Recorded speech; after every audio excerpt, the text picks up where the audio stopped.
So, ni Aradol kani ready na atong lungnos ug ang plier.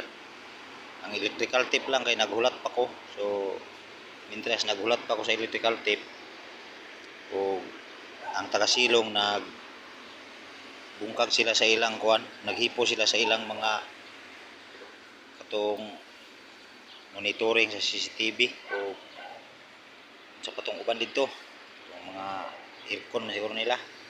So magulat ta sa sinyas nga mauman sila dito karon.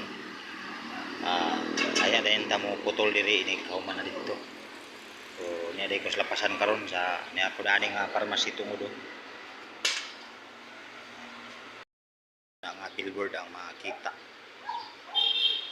So ang unahan nga bahin ani overpass.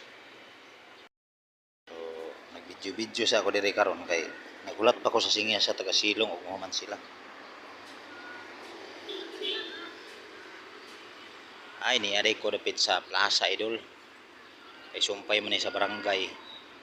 So niya ko sa plaza karon mo ni plaza ni diri dapit plaza sa Lapasan. So atong makita diri nga bahin sa atong nahimutan nga karon ang plug. So ang overpass unahan. So nara day ang nag-hire sa ako. Mo ni nag-hire sa ako dulo.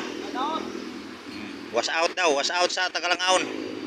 Was out sa Tagalangaon. Shout out sa mga Tagalangaon dia. So karon nga oras uban di mi sa isa lang kadlaw. Sa man na sila dito?